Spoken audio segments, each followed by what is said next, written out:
I was really hoping to go after Chad.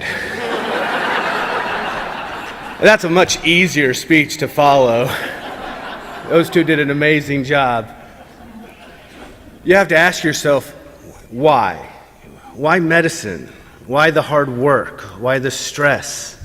Why travel to Orlando and leave your family and your lives behind? Well, partly because it's a tax write-off, but I think we have the best why ever, and that's our patients. Simon Sinek has a fantastic book and a TED Talk by that title. Our why is what drives us. It's what leads us through those hard times. And medicine is hard. And it's harder than it needs to be because we've allowed all of these extra things to get in the way. But there's a path, and there's a path we can all follow. I want to read JFK's quote about the moon. We choose to go to the moon. We choose to go to the moon in this decade and do the other things, not because they are easy, but because they are hard. Because the goal we serve to organize and measure the best of our energies and skills. Because the challenge is one that we are willing to accept. One we are willing to postpone and one in which we intend to win. And I think we intend to win the reinvigoration of medicine for ourselves, for our families, but most importantly for our patients. We can empower ourselves to take responsibility for a broken system. And I think for a long time we've blamed everyone else. Well, government is bad or insurance is bad, and those might be separately true. But it is first and foremost our job. We're the gatekeepers, we're on the front lines. And if we don't fix it, if we don't figure out how to fix it, I'm not sure how a payer would. So we need to take all of our training and all of our experience and work together and problem solve. And often that means streamline and simplify. Uber doesn't make things more complicated, they make them easier and faster. And they have this explosion of value that everyone benefits from. If direct care looks at our patient population and says, how can I help the patient in front of me? And we say it's our fault if you can't afford your medicine. It's a little scary, but it's also very empowering.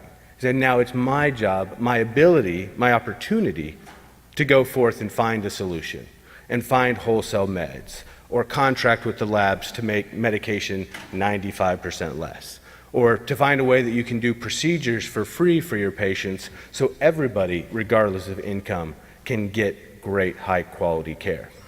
It's the most noblest thing we can do. If we take our oath seriously of do no harm, that has to mean do no financial harm. And forever we've held ourselves back from that role in a business sense. And we've left that up to administrators, and we've gotten the system that we built. And we don't like it. So let's tear that down. Let's build something new. The best companies are figuring out ways to remove barriers and improve value. And medicine can do that and be very proud of that. The CEO of Costco says every good idea we've ever had, we've stolen. I've stolen a few good ideas from Paul and Lee. I don't know about Chad, but I'll get there eventually, maybe. I get the microphone last. I'll skip out my last joke then. But it's very empowering because there is no plagiarism here. Each doctor innovating can share that with everybody else. If you want to go fast, you go alone. But if you want to go far, you go together. There's 300 plus doctors at this conference new to the DPC world and eager to learn how to do it. There's 50 plus experienced DPC doctors here eager to share what they've learned.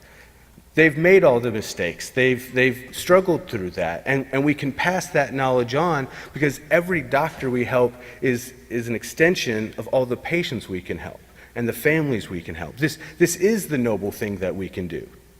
Some would have you believe that by dropping insurance, you're abandoning patients. And what I'd say is we're really finding them again. We're making them our top priority.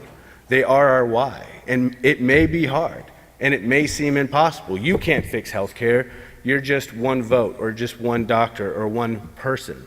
But every one we have is 600, 700, 800 patients we can help. That's lives that change, because now I had a patient email me this week about the year she struggled with her migraines and would fight off going to the ER and getting a big bill because she was afraid of how that money would no longer go to her children. And then she had a migraine, and we treated it for under $5 with Toradol, promethazine, and Benadryl, and she couldn't believe the years of suffering she had because of the fear of a big bill. And DPC can fix that. We can problem solve. We're removing barriers away from our patients and their care, and we extend that out at every level. It's an invigorating opportunity to help yourself, to add value to your own world. But again, we have the best why, and that's patience. And when this started 10 plus years ago, people thought it would never work.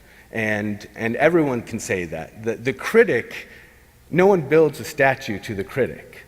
You know, they want to look at it from a negative perspective. They want to say how it couldn't work.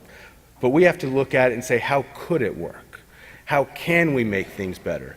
And although some people choose not to believe it, this movement has grown because we stand on the shoulders of giants who are figuring it out daily in the war zone and coming out better for it. So we want you to feel like when you're done with this conference that you have a better understanding of the value that direct care brings to everybody. If we can beat drums like that, it's storytelling, it's value opportunity, it's passion. Patients will follow your passion. And if you're burnt out and you've lost your empathy, why would they value you in a model where you only give them 7 minutes after being an hour late? You know, we're devaluing ourselves, and we're devaluing the product that patients receive. But instead, if we give them an hour, if we come in a tux, you know, a tux is a very nice suit, Chad.